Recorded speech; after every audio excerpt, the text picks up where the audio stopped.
Em um ritual de passagem, o filhote da tribo tenta atacar o lobo alfa para controlar o poder e o destino da matilha. Você pede uma música nos comentários e eu não só traduzo as letras e gírias, como interpreto a intenção subjetiva do artista. Sejam muito bem-vindos ao primeiro vídeo de 2025, agora finalmente gravando Chili Peppers. Eu sei que eu tive umas férias aí um pouquinho maiores do que o normal, mas eu precisava de tempo aí para arrumar minha casa, que ainda não tá pronta, então a gente tá escutando aí esse reverb um pouquinho a mais na voz. Eu notei no vídeo que eu gravei ali de introdução da sala que tem um pouquinho de reverb natural. E enquanto eu não botar os quadros na parede e começar a preencher a sala aqui, mesmo com os quadros de lã, o som vai rebater nas paredes e dar esse reverb, mas é temporário e logo logo as coisas já estão resolvidas. Como eu estava falando, eu estava precisando de um tempinho a mais para descansar, foi muito bom. Já estou aí, né? Estou gravando recém voltando do trabalho, então estou bem vestido para poder gravar vídeos para vocês, porque eu levo a sério esse canal, né? Esses dias um paciente me perguntou assim, né? Por que tu usa camisa para trabalhar? E eu falei, é porque eu levo a sério. E eu acho que isso aí se traduz não só para os pacientes, mas também para esse momento que a gente está, que é investigar mais a fundo a mente psicológica do artista nesse canal, né? Então, como também tem a ver com psicologia, é bom a gente poder gravar aí com seriedade, mas sem perder a nossa descontração de sempre, né? Então as coisas vão continuar desse jeito que sempre foram. Vai ter mais Chili Peppers nas segundas-feiras, vou continuar traduzindo músicas que pedem de outros artistas e também vou iniciar aí gravações de tópicos e vídeos que nem o que eu fiz sobre teoria musical, que é um assunto muito legal. E por sinal, né? Depois a gente fala dessa música aqui, porque também tem uma coisa muito interessante que eu vi essas férias que apareceu, né? Vamos falar agora então, né? O Anthony aí apareceu, pessoas aí falando, lembra aquela música que a gente traduziu, que eu esqueci o nome, mas que ele se esconde no mato porque ele estava sendo perseguido, porque ficou com uma garota, e aí ele fugia das autoridades, foi se esconder na floresta. Pois é, apareceu a garota, né? Então, nem o Anthony se safou das coisas que ele fez no passado. Eu não sei a repercussão que está tendo isso, né? Ou qual é o fim que levou esse caso, mas apareceu, né? Então o Anthony é um cara que a gente já analisou isso no canal durante muito tempo e várias vezes a gente chegou a essa conclusão. O Anthony é um cara que brincava com coisas aí, né, no limite da lei. E agora, né, as coisas estão aparecendo. Ele é um cara que transitou muito e durante muitos anos nesses limites, e aí nenhuma consequência tinha vindo até então, né? Mas as coisas, né, como eu digo na psicologia, eu acredito na minha vida, a verdade sempre aparece, né? Então não importa quanto tempo passa, quando o cara faz algumas coisas aí que não são muito, né, corretas, a verdade sempre aparece, né? A verdade sempre aparece pro bem, mas a verdade também sempre aparece quando o cara não faz coisas, né, aí de boas e com boas intenções, né? Então vamos ver o desfecho dessa história. E aí também fica a sugestão para vocês deixarem sugestões de tópicos que a gente pode abordar nesses vídeos mais de conversa, porque eu acho que isso é interessante e isso é muito legal. Eu gostei muito de falar sobre teoria musical, então eu já estou pensando aqui num videozinho mais polêmico que envolve um certo... Vocês já vão saber o tema só pelo nome da pessoa, né? Lars Ulrich, né? Vamos falar aí de um tema que ele trouxe bem à tona e o cara é muito controverso, né? Ele virou aí a figura de ódio lá no início dos anos 2000, então já dá para dar uma dica de qual vai ser o tema que eu vou abordar em algum outro vídeo, mas segundas-feiras vai continuar Chili Peppers e aí eu vou continuar também traduzindo nas quartas, né? Quartas-feiras eu também vou continuar traduzindo outras bandas e aí talvez tentar fazer pelo menos umas 2 vezes por mês alguma abordagem de um tópico que a gente simplesmente converse. Também até para trazer uma outra audiência para o canal que também queira conversar sobre assuntos, né? Todos pertinentes ou pelo menos à música ou pelo menos ao entretenimento. E eu acho que é isso que eu domino mais e que eu falo melhor. Então é melhor deixar o canal com esse intuito, né? E eu acho que quem gosta de música também gosta de cinema, também gosta de games, também gosta de cultura no geral, né? Cultura pop, cultura artística. Então, como eu estou trabalhando muito com isso, eu acho que a gente conversar sobre artes, sobre psicologia e sobre a função que a arte tem para nos promover o bem-estar mental é essencial. Então convido vocês a participarem, deixarem tópicos para a gente conversar, e aí ao longo do ano eu vou tentar introduzir esses novos formatos de vídeo, ao mesmo tempo em que eu mantenho o bom e velho Chili Peppers na segunda, para manter o que eu comprometi comigo e com vocês de traduzir todos os discos de estúdio dos Chili Peppers. Falta pouco, não tão pouco assim, mas ainda temos muitas segundas para a gente se encontrar. Vamos traduzir a letra de hoje, que é Nevermind.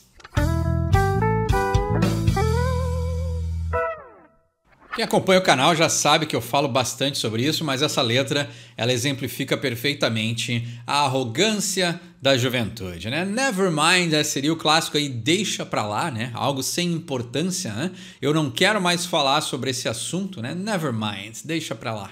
Então, essa letra aqui é um Chili Peppers que tem a arrogância da juventude, porque eles estão aí criticando outras bandas. A gente vai ver nessa letra que é bem, né? Os caras jovens, início da carreira, querendo se afirmar, querendo encontrar a sua identidade, e aí eles usam aí letras e nomes de outras bandas para criticar eles, dizendo que eles são completamente diferentes, né? Então, como eu sempre falo, né, a arrogância da juventude ela tem um lado que é positivo, que é a pessoa encontrar a sua identidade, mas também tem um lado assim que às vezes a gente olha assim, meio que torce o nariz e pensa assim, né? Esses jovens, né? Eu passando os 40, tá aí uma frase que eu uso muito mais hoje em dia, que é esses jovens, né? E eu acho que eu tenho uma empatia, porque eu acho que o lado artístico me mantém conectado com um lado mais jovem, mas ao mesmo tempo tem certas coisas que a gente pega e já olha e pode sim falar, né? Essa juventude, né? Então, vamos lá traduzir a letra de hoje, né? E jovens são bem-vindos no canal, né? Isso aqui não é uma forma de exclusão, mas simplesmente dizendo que às vezes, né? E eu mesmo, quando era jovem, fazia muita besteira, né? Falava muita besteira, pensava muita besteira. Isso se traduz no jeito que a gente se comporta e no jeito que a gente escreve letras de música, né? Então, no verso 1 ele diz: You're in the middle of June in the summer of 69, né? 59, Summer of 69 é Bryan Adams. Aqui é 59, que é uma letra do Lightning Rods, e o nome da letra, que também banda de funk, então as influências dos Chili Peppers muito afloradas aqui ainda, né? Eles ainda não tinham achado a sua identidade por completo, né? Uma coisa que a gente analisou muito no canal, mas então essa banda aqui, ele tá sugando a letra de uma música chamada Sport da banda Lightning Rods, né? Então, quem quiser, né, tiver interesse, pode pesquisar, mas é uma banda de funk, né? E aqui, ainda mais nesse disco, né, produzido pelo George Clinton, os Chili Peppers ainda estão muito, né, bebendo de uma fonte só. E eu acho que isso aí é muito importante na hora de construir a sua identidade, né? Quem bebe de uma fonte só acaba copiando mais do que criando, né? Então aqui eles estão tentando se afirmar ao mesmo tempo que eles estão ainda nesse experimento de cópia, né? Porque a sua identidade não estava consolidada, né? Então, you're in the middle of June in the summer of 59, I was young and cool, shot a bad game of pool, and I hustled all the chumps I could find. Então aqui a gente tem uma coisa bem boêmia, né? E perdão pelo meu inglês, né? Nessas férias eu não consegui praticar muito, então tá enferrujado, vamos ter que dar uma desenferrujada, né? Então você está no meio aí de junho, né? Então no hemisfério norte, junho já é o verão, junho no verão de 59, né? Então a gente já tá aí remetendo a outra época. I was young and cool, shot a bad game of pool. Então eu era jovem e legal, descolado, e aí eu me dei mal num jogo de sinuca, né? Shot a bad game, né? Joguei um jogo ruim, um mau jogo, né? Joguei mal. And I hustle all the chumps I could find, né? E aí eu enganei, né? O hustle é aquela coisa de apostar, mas é aquela coisa meio de enganar, né? Trapacear, tu levar vantagem de alguém, né? Então, aquela coisa da malandragem, né? A gente já traduziu a palavra hustle e ela tem vários significados, né? Tinha uma revista adulta que o nome era Hustler, né? Aquele que faz a sacanagem, né? Então, o hustle é sacanear, fazer sacanagem. O sacaneador é o hustler, né? Então, sacanear é uma boa tradução, né? Talvez não seja a tradução oficial dessa palavra, mas tem essa conotação, né? Então, eu sacaneei todos os idiotas, né? Chumps é os idiotas, os otários que eu consegui encontrar, né? Então, aqui, lendo essa frase, né? O bad game também pode ser ao contrário, né? Tu jogar um bad game pode ser a ideia de que tu jogou mal, Mas principalmente nessas linguagens mais antiquadas, assim, né, de 59, 60, o bad game é tipo assim, eu joguei um jogo perverso, um jogo malvado, né? Foi um jogo tão bom que ele era ruim, né? E aí com esse clima de ser o enganador, né, ser o malandro, o bad game foi a ideia de que ele conseguiu enganar as pessoas com o seu jogo malvado, malandro, né? Now they call me the Swan cause I wave my magic wands and I loved all the women to death. Né? Então aqui, TH, língua nos dentes, primeira vez que eu falo isso em 2025, né? Então, é por isso, né? Então agora eles me chamam de o Cisne, né? Clássico apelido do Anthony, que a gente já traduziu em várias músicas, porque eu balanço a minha vara mágica e eu amei todas as mulheres que eu conseguia até a morte, né? Então aí, Anthony brincando com perigo, falando aí das qualidades mágicas da sua vara, né? E a gente não tá falando de Harry Potter, a gente tá falando da sacanagem do Anthony mesmo, que, né, tá vindo, tá voltando, então essa letra aí tá bem atual, né?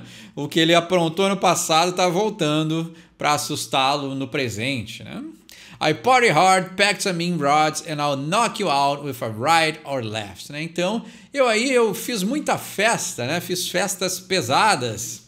Pack some mean rod, né? Então aí eu guardava, né? Eu tinha em mim, eu conciliava, né? A ideia de guardar uma arma, né? Conciliar, pode ser, né? A ideia de esconder, de guardar uma arma, mas no caso dele a arma era o bastão, né? O mean rod é o bastão malvado. O Anthony aí, né? Fala tanto das suas qualidades que elas acabaram aí, né? Voltando para assustá-lo. And I'll knock you out with a right or left, né? Então, e aí eu vou te derrubar, né? Vou te nocautear, que é engraçado, né? A tradução de nocaute vem de knockout, né? Então a gente tem uma tradução muito abrasileirada, né? Então, nocaute, knockout e a mesma coisa do rosbife ser uma tradução literal de roast beef, né? Que é a carne assada, né? Então a gente tem o rosbife, né? Então, né? E esses dias até eu tava ali na oficina e alguém pediu o thinner. E eu não duvido, assim, né? Me veio à mente, assim, meu ouvido que gosta de inglês pensou nisso, né? Será que o thinner não vem... Porque o thinner é o solvente, né? Aquilo que a gente usa para dissolver a tinta. Em inglês é o thinner. Será que alguém não leu thinner e traduziu como thinner? Para não pronunciar o H do TH? Para não botar a língua nos dentes na hora de pronunciar? Me fiquei com essa pulga atrás da orelha, mas não sei se isso é verdade. Mas tenho a impressão que é um desses casos, assim, né? Que a gente traduz com o que tem na falta da pronúncia correta, né? Então ele diz aí que vai te derrubar, vai te nocautear com uma direita ou com uma esquerda, né?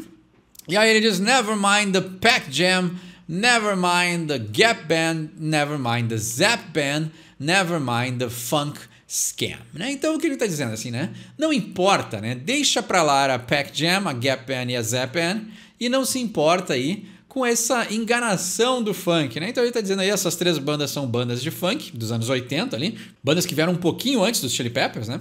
E aí ele está dizendo assim, não, eles não são nada, eles são uma enganação, porque nós somos os Red Hot Chili Peppers, né? Então, bem coisa de juventude, né? Vocês não sabem nada, nós somos a novidade. Então aquela coisa bem tribal assim, né? Nós somos os filhotes tentando desafiar o grande lobo da matilha para tomar o poder, né? Então essa coisa de passagem assim, né? De rituais de transição. Então eles vão ali dar uma alfinetadinha em outras bandas, né? E a ideia de alfinetar também tem essa coisa da insegurança, né? Então nós vamos atacar aqueles que já estão consolidados porque a gente está tentando se consolidar. Então tem muito dessa influência psíquica aí nessa música. E ele continua no seu grito de guerra, né? Never mind the British bands, never mind the Sim-Funk bands, never mind the Wham Wham band, né? O Wham do George Michael, né? Never mind Duran Duran, cause we're the Red Hot Chili Peppers, né? Então aí, listando mais bandas, né? As bandas britânicas, as bandas que misturam aí teclados, né? O synth é os teclados... Não é sintéticos, né? Mas é aquela ideia do teclado artificial, né? Sim-Funk bands. Então, a ideia das bandas que fazem funk de teclado, né? Aí ele já dá uma alfinetadinha no Wham, no Duran Duran. E aí ele diz, não, nada disso presta, né? Não dá bola pra eles porque somos os Chili Peppers. E aí no verso 13 ele diz, never mind the soft cell shit that's strictly for the twits. Never mind the men at work. Those tunes are for jerks. Interessante, assim, né? Mas... eu não sei se eu concordo, né? Soft Cell foi aquela banda que escreveu a música Tainted Love, né? Que é uma música muito boa. Então, né? Eu acho que é um pouquinho de insegurança, como eu falei. Acho que se eu posso tirar alguma coisa psíquica traduzida dessa letra, é a insegurança de uns jovens aí tentando se estabelecer, né? Porque ele tá dizendo aí que o Soft Cell, né? A porcaria nascida do Soft Cell é estritamente para os idiotas, né? Twits é uma outra gíria para idiotas, né? Never mind the men at work, those tunes are for jerks, né? Então, não dá bola pro men at work porque essas músicas aí são para otários, né? Mas o jerk é mais pro sentido de é o otário no sentido de bullying, né? Aquela pessoa que te incomoda, meio chato, né? Seriam os jocks ou os legais do colégio, esses seriam mais os jerks, né? Mas, cara, sei lá, né? Tainted Love é uma música boa. Man at Work tem músicas muito boas, então eu acho que é muito insegurança, né? E aí ele diz ali push, push, push, que é empurre, né? Talvez empurrar até a sua própria vontade de ser os Chili Peppers. E aí ele fala never mind Hall & Oates, those guys are a couple of goats. Never mind the Culture Club, that jives just one big flub. Né? Então aqui, né? É engraçado que hoje em dia as gírias já mudaram. Então, o que era uma coisa pejorativa lá na época que eles escreveram essa música, hoje não é mais, né? Never mind Hall & Oates, né? Então, aquela dupla ali. Those guys are a couple of goats, né? Então, esses dois aí são duas cabras, né? Dois cabritos, né? Mas hoje em dia o GOAT é o greatest of all time, né? Então, o melhor de todos os tempos. Então, chamar alguém de GOAT hoje não tem a mesma conotação que alguém chamar alguém de GOAT nos anos 80, né? Então, é engraçado como a música não envelheceu bem, né? Que na verdade não era o objetivo deles, né? Never mind the Culture Club, that jives just one big flub, né? Então aqui, mesmo sentido que a gente já está traduzindo, né? Então não se importa com o Culture Club, that jive, né? Jive é o papo, né? Então aquele papo vazio, papo que não tem sentido nenhum. That just one big flub, né? O flub eu não sei, o que é flub? Vamos procurar aqui, né? Como sempre é bom ter o computador perto, mas vamos ver o que significa, né? Porque flub também deve ser alguma coisa do tipo balela, né? Alguma coisa assim meio... Não faz sentido, né? Talvez até o mesmo sentido de jive, né? Flub é clumsy, awkward ou incompetente, né? Alguém que erra ou faz um erro, né? Então, alguém que erra, né? Clumsy, né? Então, alguém descuidado, desequilibrado, desbalanceado, né? Então, é alguém que não tem domínio daquilo que está falando, né? Então, o papo, o jive e o flub, né? Algo que aí não tem fluência, pode ser, né? Mas nós temos a fluência, because we're the Red Hot Chili Peppers, né? Então aqui, aquele bravado, né? Se eu pudesse traduzir essa música em uma palavra só, seria bravado, né? Então tu desafia aqueles que já se consolidaram na tua própria tentativa de se consolidar. Mas então abrimos 2025 com Nevermind dos Chili Peppers. Como sempre, se tem intenção de olhar desse som ou quer pedir um som para o próximo episódio, deixa embaixo nos comentários. Meu nome é Eduardo, esse é o Sorry for My English e quem sabe inglês tira suas próprias conclusões.